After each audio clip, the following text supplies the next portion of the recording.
अस्सलामुअलैकुम मेरे प्यारे भाई बहनों और मुस्तकबिल के ताबनाक सितारों। नहमदु व नुसल्ली अला रसूलिही करीम अम्मा बाद। नाम के अल्लाह के करती हूँ आगाज़े बयां, नाम के अल्लाह के करती हूँ आगाज़े बयां, जो निहायत रहम वाला है बहुत ही मेहरबान। सबसे पहले मैं बहुत ज़्यादा शुक्रगुजार हूँ उस पाक ज़ात की जिसने मुझे इस मकाम पर पहुँचाया और मैं आपसे गुफ्तगू कर सकूँ। उसके बाद शुक्रगुजार हूँ most respected person doctor Abdul Qadeer sir की कि उन्होंने मुझे यहाँ पर दावत देकर इतनी हौसला अफजाई की और इतनी मेहमान नवाजी की। मैं डॉक्टर रोशन शेख मुंबई से आई हूँ। तो सबसे पहले मैं आपको ये बताऊं कि मैं अभी एमडी परसीव कर रही हूँ। एमडी पैथोलॉजी लास्ट ईयर है मेरा, और जैसा कि आप देख रहे हैं कि मैं क्रच लेके चल रही हूँ। तो आई एम बायलैटरल एम्प्यूटी। मेरे दो पैर नहीं है, जो राइट पैर है वो अबव नी नहीं है और जो लेफ्ट वन है वो बिलो नी नहीं है। I am using prosthetic now and I am walking with this crutch. उसके पीछे एक रीज़न है, मैं बाय बर्थ ऐसी नहीं थी। 2008 में जब मैं आपके यहाँ फर्स्ट पीयू बोलते हैं, हमारे मुंबई में 11th स्टैंडर्ड बोलते हैं, जब 11th स्टैंडर्ड में मैं थी तो उस वक्त मैं कॉलेज से घर लौट रही थी और मेरा पहला सेमेस्टर एग्ज़ाम था। मैंने 10th में 92 स्कोर किया था और मुझे बचपन से ख्वाहिश थी कि मैं डॉक्टर बनूं। मेरे जो अब्बू हैं वो वेजिटेबल वेंडर हैं, सब्ज़ी तरकारी बेचते थे। हमारी माली हालत अच्छी नहीं थी और मैं बस डॉक्टर बनकर घर को सपोर्ट करना चाहती थी। और जो मुझ जैसे गरीब तलबा तालबात थे, जो मुझ जैसे गरीब बीमार थे, उनकी खिदमत करने का जज्बा था और अल्लाह से दुआ करती थी कि अल्लाह मुझे उस काबिल बनाना। उस वक्त कुछ ज़राए नहीं थे, आप लोगों की तरह इतने सारे हेल्पिंग हैंड नहीं आते थे हमारे पास, लेकिन बस एक ख्वाब था कि डॉक्टर बनना है। 10th में अच्छा स्कोर किया, साइंस में एडमिशन लिया। 11th क्लास का पहला सेमेस्टर था और मेरा जो कॉलेज था वो घर से काफ़ी दूर था और मुझे लोकल ट्रेन से ट्रैवल करना होता था, मुंबई की लोकल ट्रेन। 7 अक्टूबर 2008 मामूल की तरह ही दिन था। मैं जब पेपर देखकर अपने कॉलेज से निकली, मैंने 12 डब्बों की ट्रेन पकड़ी बैंड्रा स्टेशन से। मैं ट्रेन के पहले डब्बे में सवार थी। ट्रेन 12 डब्बों की थी और मेरा जो डेस्टिनेशन स्टेशन था वो जोगेश्वरी था। जोगेश्वरी से पहले एक अंधेरी स्टेशन आता है जो बहुत ओवर क्राउडेड होता है। जब वो स्टेशन आया तो मैंने सोचा कि नेक्स्ट स्टेशन मेरा है, मुझे अपनी सीट से उठ के दरवाजे की तरफ आना चाहिए। ये एक लम्हा था। इस एक लम्हे में जब मैं अपनी सीट से उठी और दरवाजे की तरफ आई और दूसरे लम्हे में मैंने जब आंखें खोली तो वो 12 डब्बों की ट्रेन मेरी इतनी दूरी से, मेरे आंखों से बहुत तेज़ी से गुजर रही थी। एक लम्हे के लिए मैंने सोचा कि मैं कोई ख्वाब देख रही हूँ। मैं तो ट्रेन के डब्बे में थी, ट्रेन की पटरियों पे कैसे आ गई हूँ और ट्रेन इतनी तेज़ी से मेरे सर के ऊपर से कैसे गुजर रही है। बस एक वहम था कि अल्लाह करे ये ख्वाब हो, लेकिन मैं पहले डब्बे में सवार थी। वो 12 डब्बों की ट्रेन मेरे दोनों पहियों से कुचल के चली गई। किसी ने भी चेन नहीं खींची ट्रेन की। और जब ट्रेन काफ़ी दूर जाकर रुकी और मैं जो ट्रेन से गिरी थी वो 2 स्टेशन के बीच में मैं गिरी थी चलती हुई ट्रेन से। किसी ने ट्रेन की चेन नहीं खींची और तब मुझे एहसास हुआ जब मैंने अपने राइट पैर को कटा हुआ देखा पटरियों पर। उससे बहुत हैवी ब्लीड हो रहा था and I was conscious there. मैंने अपने आज़ा को ब्लीड करते हुए देखा। एक लावारिस की तरह पटरियों पर पड़े होके मैंने यहाँ वहाँ नज़रें दौड़ाई कि एटलीस्ट कोई अल्लाह का बंदा आसपास हो जो मेरी हेल्प को आगे आए। 2 स्टेशंस के बीच में थी, तो लोगों को आने में टाइम लगा और उस वक्त हमारे पास सेलफ़ोन नहीं होते थे। अभी तो माशाल्लाह हर स्टूडेंट के पास सेलफ़ोन होते हैं। तो मेरे पास फ़ोन डायरी थी।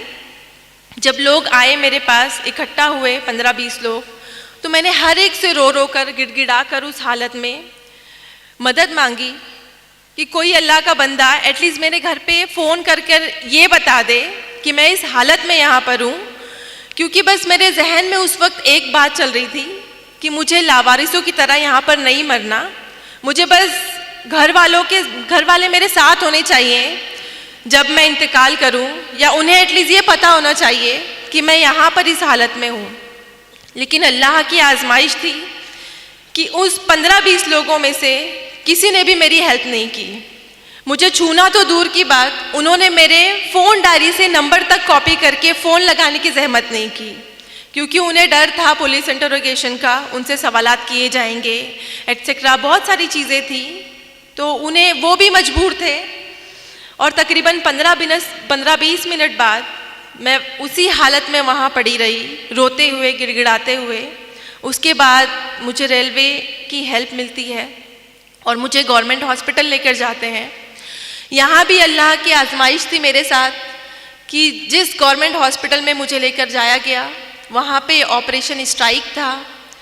मेरा जो एक्सीडेंट था वो तकरीबन 10-11 बजे हुआ और मैं शाम के 6 बजे तक उसी हालत में हॉस्पिटल के कॉरिडोर में पड़ी रही, क्योंकि उनका ऑपरेशन स्ट्राइक था। मुझे कोई भी सहूलत मुहैया नहीं की गई, बस सुपरफिशियल ड्रेसिंग करके मुझे ट्रॉली पर वहीं छोड़ दिया गया। जब मेरे घर वालों को इतला दी गई, जब उन्हें पता चला, वो भागते हुए आए और मुझे प्राइवेट हॉस्पिटल शिफ्ट किया। प्राइवेट हॉस्पिटल में शिफ्ट होने के बाद मैं तकरीबन 2.5 महीने एडमिट रही। मेरा इलाज हुआ। मेरे जो डॉक्टर रहे, सर्जन, उन्होंने मोटिवेट किया मुझे। जब एक्सीडेंट हुआ, मैं 16 साल की थी और एक लम्हे में दोनों पैर मुझसे छिन गए थे। जो राइट है वो above knee and left is below knee. उस वक्त मैं बहुत टूट गई थी। मेरा जो दिमाग था बहुत बुरी तरह से ज़ख्मी हो गया था जिस्म के साथ में, और जो लोग इयादत को आते थे वो उनके ज़बान पर यही बातें होती थी सेल्फ पिटेनेस की, कि 16 साल की बच्ची है, गरीब माँ बाप की औलाद है, ज़िंदगी भर माँ बाप के ऊपर बोझ बन के रहेगी, 2 पैर नहीं है, माजूर है, अपाहिज है, इसका कोई फ्यूचर नहीं है, इसको ज़िंदा क्यों रखा है। मैं भी अपने जहन में काफ़ी बातें सोचती थी, और मेरी जगह अगर कोई भी होता, कोई भी 16 साल का लड़का या लड़की होती, तो वो भी यही सोचती कि इस ट्रेन एक्सीडेंट में अल्लाह ने मुझे दूसरी ज़िंदगी तो दी, लेकिन इस तरह की बेबस वाली ज़िंदगी कि मैं एक तरफ से दूसरी तरफ खुद से करवट नहीं ले सकती हूँ, मैं खुद से वॉशरूम नहीं जा सकती हूँ, मुझे मेरी अम्मी गोद में उठाकर यहाँ से वहाँ वॉशरूम लेके जाती थी। तो पूरी तरह से मैं अम्मी के ऊपर, घर वालों के ऊपर डिपेंड हो गई थी, और वो डिपेंडेंसी की लाइफ मैं नहीं चाहती अल्लाह किसी को दे। लेकिन उन हालात में और लोगों के जो जुमले होते थे वो मुझे सोचने पर मजबूर कर देते थे कि सच में अल्लाह तूने मुझे दूसरी ज़िंदगी क्यों दी। मुझसे 2 पैर छीन लिए लेकिन मुझे ज़िंदा रखा। उस क्यों का जवाब मैं बहुत शिकवे करती अल्लाह से कि अल्लाह ने मुझे ज़िंदा क्यों रखा। हर एक दिन दर्द से गुजरता मेरा। जब भी ड्रेसिंग होती, हॉस्पिटल में मेरी चींघें गुजा करती थी, लेकिन मैं हमेशा शिकवा गुजार होती अल्लाह से कि अल्लाह ने मुझे दूसरी ज़िंदगी क्यों दी, तूने क्यों ज़िंदा रखा मुझे। उसका जवाब मेरी अम्मी ने कुछ अल्फाज कहे जो मैं आपको बताना चाहती हूँ। मेरी अम्मी ने मुझे बस ये कहा कि बेटा, हम अशरफुल मखलूक़ात हैं, लेकिन हमें गैब का इल्म नहीं है। गैब का इल्म सिर्फ अल्लाह रब्बुल इज़्ज़त को है। आपके पास पूरा जिस्म है, आपके पास दिमाग है, आपके पास हाथ है, आपके पास आँखें हैं, आपसे सिर्फ छीना है तो क्या, 2 मामूली पैर, सिर्फ 2 पैर लिए अल्लाह ने आपसे, और वो भी अल्लाह की चीज़ थी, तो उससे शिकवा कैसा। आपके पास दिमाग है, आपके पास आंखें हैं, हाथ हैं, आप पढ़ाई करो, अपना ख्वाब पूरा करो। तो इस मोटिवेशन में मेरी घर वालों ने बहुत सपोर्ट किया, मेरे स्कूल और कॉलेजेस के असातिज़ा ने, मेरे डॉक्टर ने मुझे मोटिवेट किया और उन्होंने कहा कि आपके 2 पैर नहीं है तो क्या हुआ, आप चल नहीं सकती हैं तो क्या हुआ, आप डॉक्टर बन सकते हो और इंशाअल्लाह आप एक दिन ऐसे चलोगे प्रोस्थेटिक लेग से कि सामने वाला देखकर आपको अंदाज़ा नहीं लगा पाएगा कि आपके पास 2 पैर नहीं है। उस वक्त मुझे लगता था कि ये सारी तसल्ली वाली बातें हैं, ऐसा कुछ नहीं होता, लेकिन मैंने हिम्मत नहीं हारी। मैंने सोचा कि जब अम्मी कह रही हैं, सारे घर वाले कह रहे हैं कि अल्लाह ने कुछ प्लान किया है मेरे लिए जो मुझे अभी दिखाई नहीं दे रहा, मुझे सिर्फ मुश्किलें नज़र आ रही हैं कि मेरे पास 2 पैर नहीं है, लेकिन उसके आगे का अजर शायद मैं नहीं देख पा रही हूँ जिसके लिए मुझे मेहनत करनी है। तो मैंने मेहनत स्टार्ट की, मैंने स्टडी की। जिस ईयर में मेरा एक्सीडेंट हुआ था, I was in 11th standard, मैंने वो ईयर स्किप नहीं किया, मैंने व्हील चेयर पर एग्ज़ाम दिया, मैंने 12th कंप्लीट किया और अल्हम्दुलिल्लाह से मैंने फर्स्ट क्लास से 12th क्लियर किया। और फिर उसके बाद एडमिशन के लिए आपको पता है उस ज़माने में, अभी तो नीट है बट हमारे ज़माने में सीटी हुआ करता था, तो कॉमन एंट्रेंस टेस्ट में मैंने all over Maharashtra 3rd rank लिया पीएच कोटे में।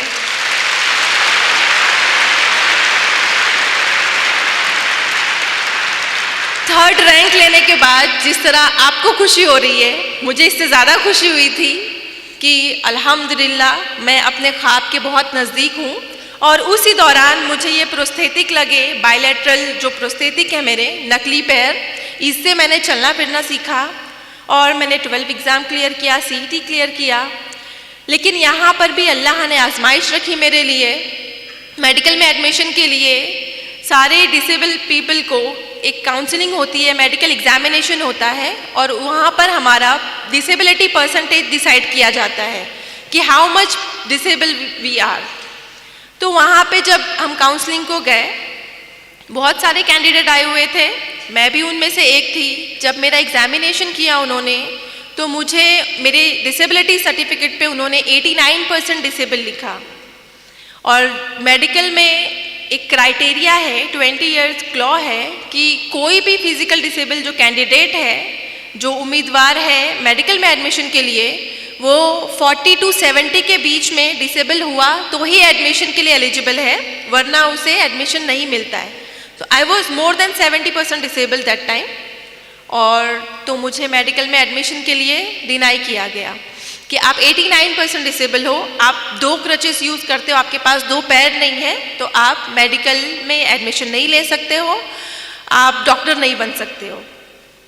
उस वक्त जो मायूसी की लहर थी मेरे अंदर, वो मेरे एक्सीडेंट के वक्त से ज़्यादा थी, क्योंकि मैंने बहुत मुश्किलों से अपने आप को समेटा था। मैंने बहुत यकीन किया था अल्लाह की ज़ात पर कि अल्लाह ने मेरे लिए कुछ बड़ा रखा है, क्या पता इसी के ज़रिए मुझे डॉक्टर बनना लिखा हो। लेकिन जब डिनाई हुआ तो मैं बहुत फिर से मायूस हो गई। लेकिन वहाँ पर मेरे डॉक्टर ने मुझे सजेस्ट किया कि आपके पास एक और रास्ता है, आप नाउम्मीद मत हो अल्लाह की ज़ात से, आपके पास एक और ज़रिया है, आप बॉम्बे हाई कोर्ट में अपना केस फाइल कीजिए। मेरे लिए बहुत अनोखी बात थी, आई थिंक आप लोगों के लिए भी होगी, कि मेडिकल में या कोई भी इंस्टीट्यूट में एडमिशन के लिए एक बच्चा जिसके पास एक अच्छा रैंक है, जो एलिजिबल है, उसे बॉम्बे हाई कोर्ट क्यों जाना है। उस वक्त मेरी समझ में नहीं आया, लेकिन मैंने हिम्मत नहीं हारी और मैंने अल्लाह से दुआ की, बहुत गिड़गिड़ा के दुआ की और अल्लाह पर यकीन रखा कि अगर इस तरह अल्लाह मुझे इस मेडिकल में एडमिशन को दिलाता है तो मैं ये भी ट्राई करूँगी, मैं हारूंगी नहीं इस मकाम से। तो मैंने बॉम्बे हाई कोर्ट में मैंने 2011 में केस फाइल किया अगेंस्ट मेडिकल काउंसिलिंग। वहाँ पे विदिन 2 मंथ मेरा सब कुछ ऑब्जर्व किया गया।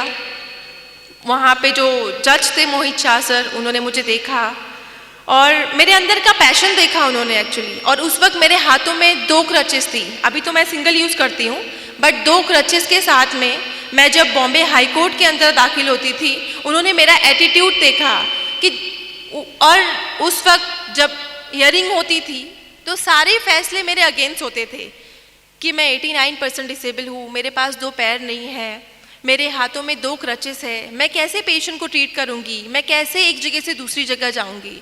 तो सब कुछ मेरे अगेंस्ट था और मैं बहुत नाउमीद हो गई थी कि शायद मुझे यहाँ पे भी डिनाई मिलेगा।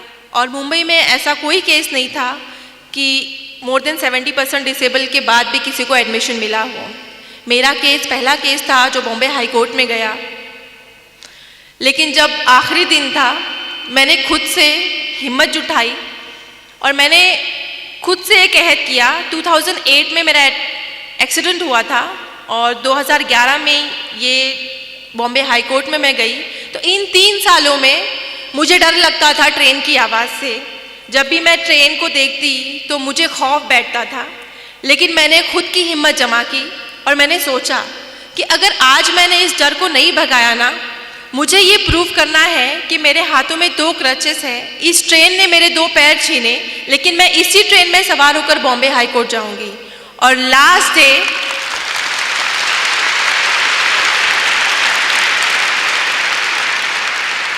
कोर्ट हियरिंग का फाइनल डे था, जब मेरे फेवर या अगेंस्ट में फैसला आने वाला था। मैंने ये रिस्क लिया।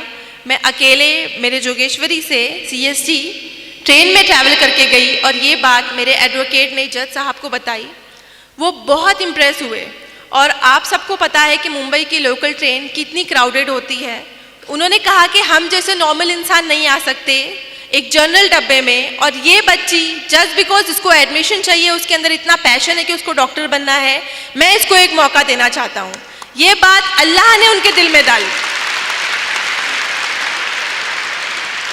मेरे फेवर में फैसला करना उनके लिए बहुत बड़ा रिस्क था, क्योंकि ऐसा कोई केस नहीं था। लेकिन उन्होंने मेरा पैशन देखा, हार्डवर्क देखा, अल्लाह पर यकीन देखा, और उन्होंने अल्हम्दुलिल्लाह मेरे फेवर में जजमेंट दिया। और उसके बाद आप अल्लाह के करिश्मे देखिए कि जहाँ एक तरफ मुझे लगता था कि मुझे मेडिकल में एडमिशन नहीं मिलेगा, और दूसरे दिन ये हुआ कि मेरे फेवर में जजमेंट देने के बाद मुझे इंडिया के टॉप मोस्ट कॉलेज में एडमिशन मिला, सेठ GS medical college and KEM hospital. मैं बहुत ज़्यादा शुक्रगुजार हुई अल्लाह की, और मुझे यकीन हो गया और यकीन पुख्ता हो गया कि अल्लाह ने इतनी आजमाइशें लिखी तो है मेरी ज़िंदगी में, लेकिन मुझे नवाजा क्या जो मेरी हैसियत भी नहीं थी। मैंने कभी नहीं सोचा था कि मुझे इतने टॉप मोस्ट कॉलेज में एडमिशन मिलेगा, लेकिन मेरे ऊपर एक जिम्मेदारी थी कि मुझ पर भरोसा करके जो चीफ जस्टिस सर ने मेरे फेवर में सबके अगेंस्ट जाकर मेरे हक में फैसला सुनाया था, मुझे उनको सही साबित करना था। और मुझे उन तमाम लोगों को गलत साबित करना था जो अयादत के दौरान आते थे और मुझ पे ताने कस के जाते थे कि ये ज़िंदगी भर माँ बाप के ऊपर बोझ बनकर रहेगी, इसकी लाइफ में कुछ भी प्रोग्रेस नहीं होगा, ये हमेशा बेड रिडन रहेगी। मुझे उन सबको प्रूव करना था कि 89% डिसेबल होने के बाद, 2 पैर नहीं होने के बाद भी एक लड़की, मुस्लिम माशरे से ताल्लुक़ रखने वाली लड़की डॉक्टर बन सकती है। MBBS डॉक्टर बन के मुझे उन लोगों को गलत साबित करना था। 5.5 साल मैंने बहुत तकलीफ़ें उठाई। हमारे लेक्चर हॉल काफ़ी दूर होते थे। हर लेक्चर में मैं 10-15 मिनट लेट पहुंचती। एहसास कमतरी होता मुझे कि मैं लेट पहुंच रही हूँ, मेरा लेक्चर मिस हो रहा है, और 3-3, 4-4 घंटे नॉन स्टॉप खड़े रहना होता था।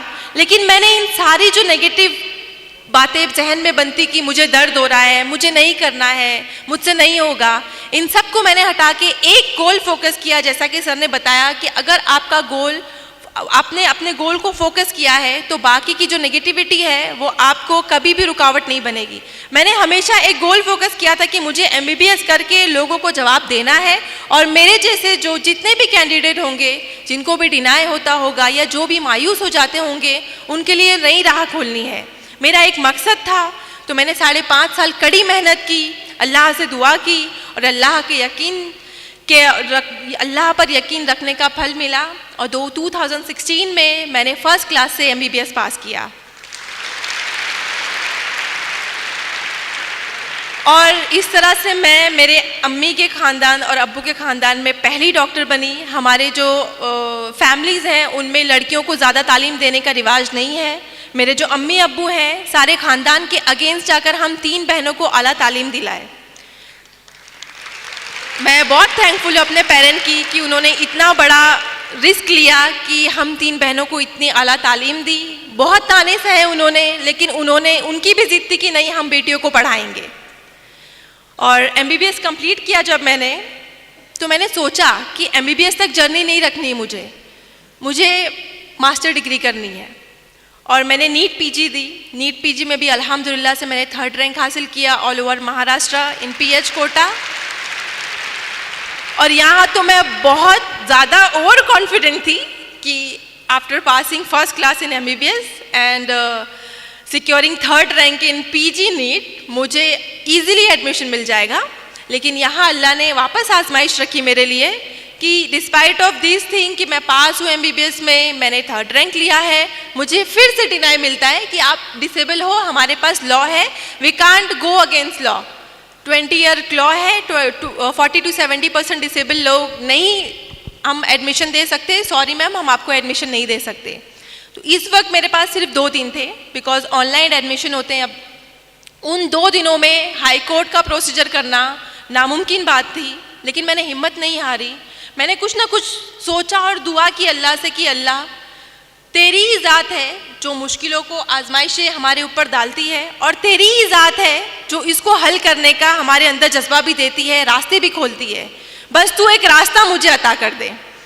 आप यकीन नहीं करेंगे, ये जो पुराना कानून है 20 साल इंडिया की कॉन्स्टिट्यूशन में, अल्लाह की गैबी मदद जो बोलते हैं, मैंने सिर्फ कहानियों में सुना था कि अल्लाह गैब से मदद करते हैं, लेकिन मेरी ज़िंदगी में ऐसे कई बार हुआ कि गैबी तरह से मुझे एक मेंबर ऑफ पार्लियामेंट ने मेरे सपोर्ट में आए। उन्होंने मुझसे पूछा कि बेटा क्या है, मैंने जस्ट उनको ऐसे ही बताया कि सर मेरा नीट PG में मैंने इतना एग्ज़ाम स्कोर किया है, मुझे एडमिशन के लिए डिनाई किया जा रहा है and I have only 2 days। उन्होंने कहा डोंट वरी, मैं खुद दिल्ली जाता हूँ अभी फ़्लाइट लेके।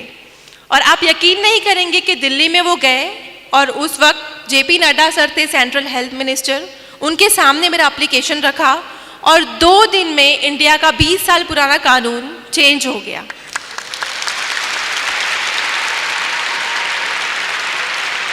ये इंडियन कॉन्स्टिट्यूशन में तारीखी वाकया है कि कोई भी इतना साल पुराना कानून 2 दिन में चेंज हो जाए जस्ट बिकॉज ऑफ 1 एप्लीकेशन।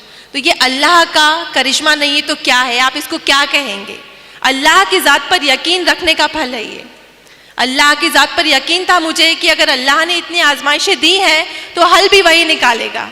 और उसके बाद जब ये रूल चेंज हुआ, और आपको बताऊं कि मैं अगेन मुझे MD में सेम कॉलेज में एडमिशन मिला, सेठ GS medical college and KEM hospital.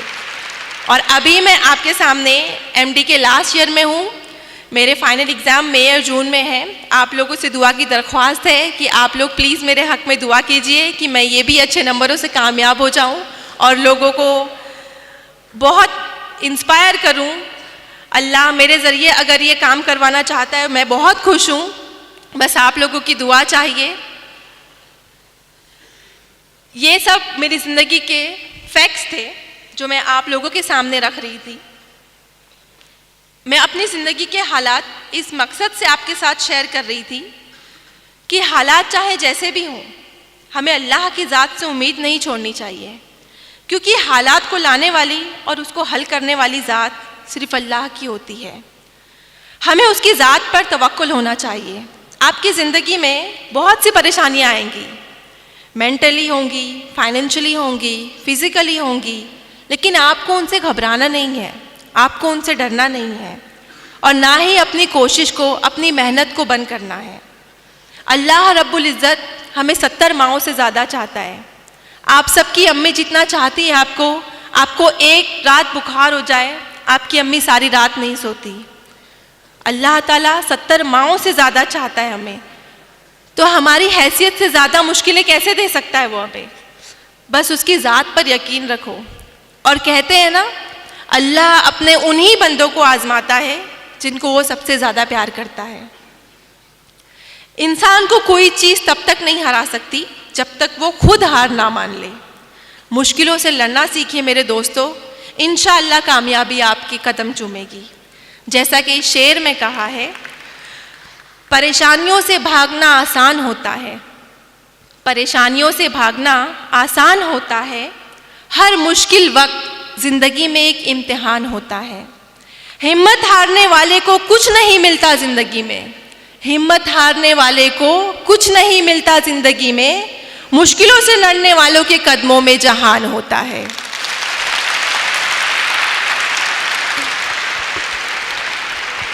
मैं अपनी बहनों और अगर उनके वालिदैन यहाँ हैं तो उनसे तहे दिल से गुजारिश करना चाहूँगी कि आप लोग तालीम के मैदान में आगे आएँ, क्योंकि बच्चे की पहली दर्जगाह स्कूल माँ की गोद होती है। हम नस्लों की तामीर, उनसे नस्लों की तामीर स्टार्ट होती है। कहते हैं अगर एक मर्द तालीम याफ्ता एजुकेटेड हो तो इससे एक मुआशरे को बेनिफिट मिलता है, एक मुआशरा मुस्तफ़ीज़ होता है। लेकिन अगर एक औरत एजुकेटेड और तालीम याफ्ता हो तो उससे आने वाली नस्लें मुस्तफ़ीज़ होती हैं। आप हमारी नस्लों की अमीन हैं। अगर आपने तालीम हासिल की तो हमारी आगे आने वाली जनरेशन तालीम याफ्ता होगी। हमें बहुत ज़रूरत है आपके तालीम याफ्ता होने की। मैं यहाँ पे अगर पेरेंट्स आए तो उनको बहुत तहे दिल से गुजारिश करना चाहूँगी कि हमारी बहनें तालीम के मैदान में बहुत आगे हैं, उन्हें बहुत शौक़ है पढ़ने का। आप लोग प्लीज़ उनकी तालीम आधे अधूरे में ना छुड़वाएं, उन्हें आला तालीम हासिल करने दें और अपने मुल्क का, अपने कौम का नाम रोशन करने दें। एक शेर मैं अपनी बहनों के लिए पेश करना चाहूँगी। इंसान के किरदार की मेमार है औरत, इंसान के किरदार की मेमार है औरत, इखलास और मुरव्वत की तरहदार है औरत। ये माना रहम दिल है, नरम खूं है, सन्फ़े नाजुक है। ये माना रहम दिल है, नरम खूं है, सन्फ़े नाजुक है, मगर जब वक्त पड़ जाए तो एक तलवार है औरत।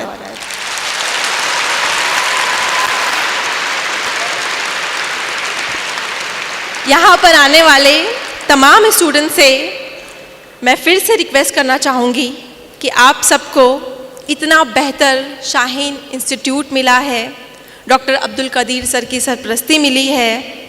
आप सब बहुत ज़्यादा खुश नसीब है। बिलीव मी, जब मैंने अपना नीट पीजी क्लियर किया, जब मैंने अपनी नीट की पे तैयारी की, हमारे पास ऐसा कुछ नहीं था।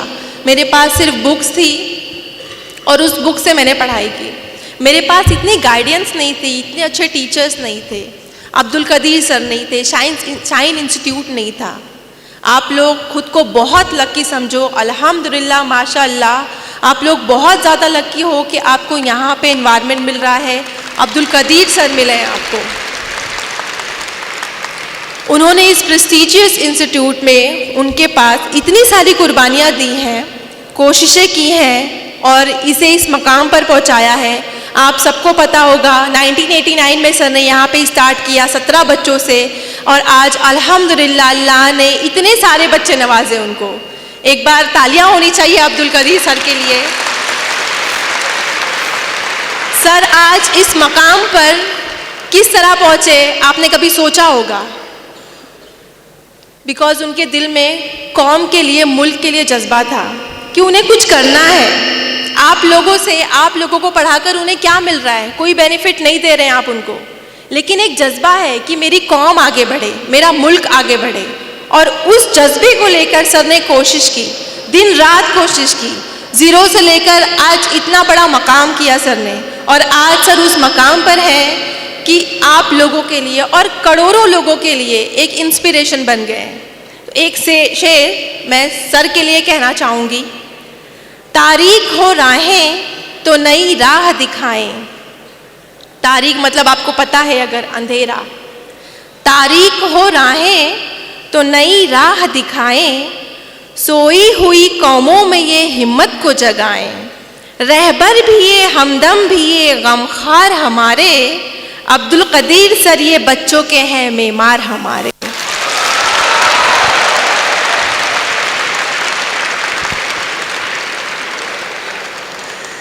मैं उम्मीद करती हूँ यहाँ पर बैठे मेरे प्यारे भाई बहन, आप सब, आपका जो भी फील्ड है, आपको डॉक्टर बनना है, इंजीनियर बनना है, वकील बनना है, जो बनना है आप बनो।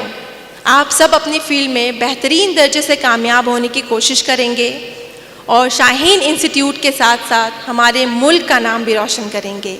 आप सबकी हमें और कौम को बहुत ज़रूरत है, बिकॉज़ आप सभी हमारा सरमाया हो।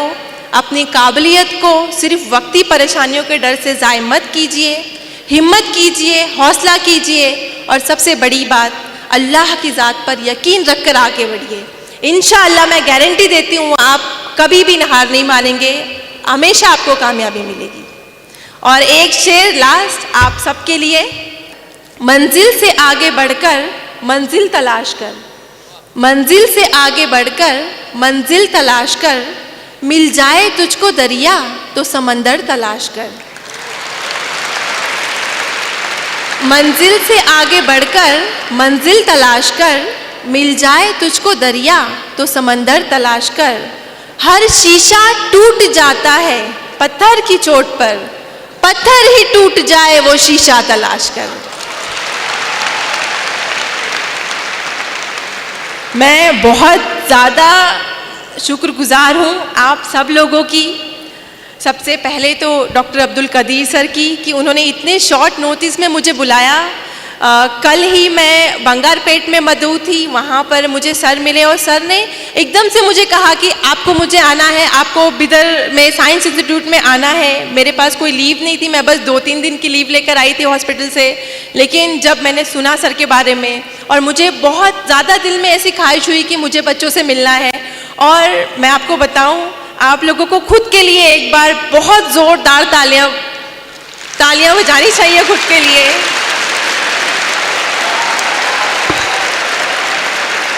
इतना ज़्यादा तहम्मुल से, जबकि इतनी ज़्यादा तादाद है यहाँ पर माशाल्लाह, लड़कियों की भी लड़कों की भी। मैंने इतनी ज़्यादा लड़के ना, मैं कम से कम मोर देन 100 फंक्शन में गई हूँ, बट लड़कों की इतनी ज़्यादा तादाद मैंने कहीं नहीं देखी तालीम के फंक्शन में। तो लड़कों के लिए एक बार ताली होनी चाहिए।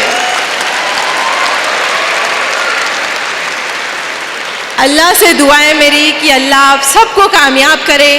स्पेशली हमारी लड़कियां तो माशाल्लाह से हमेशा से आगे रही हैं पढ़ाई में। हमारे यहाँ लड़के थोड़ा सा कमज़ोर होते हैं, तो मैं अपने भाइयों से बहुत प्यार से रिक्वेस्ट करूँगी कि आप लोग प्लीज़ आला तालीम हासिल करें।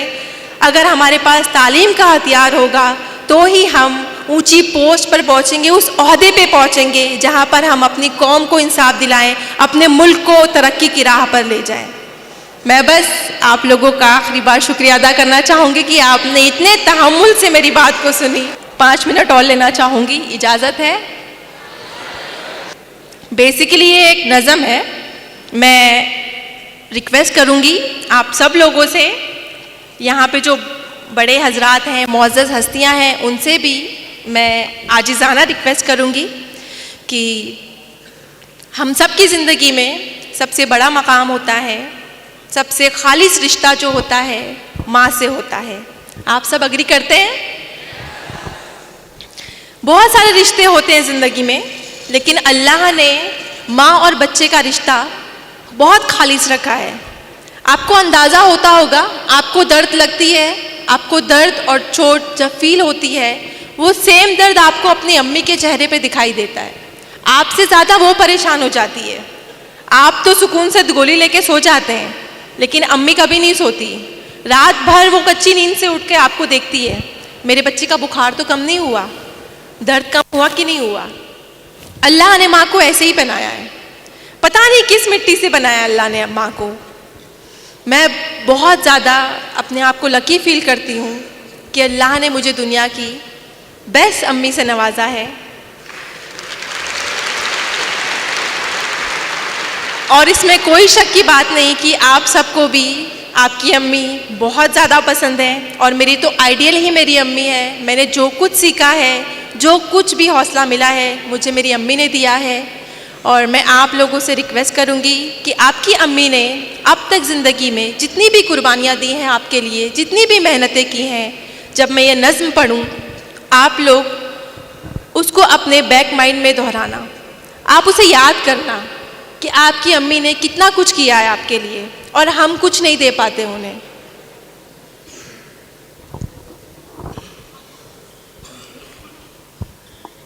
ऐ मेरी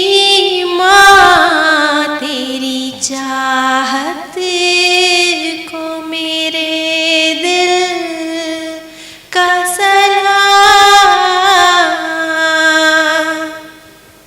और ये नज़म सिर्फ मेरी अम्मी के लिए नहीं, आप सबकी अम्मी को डेडिकेट करूंगी।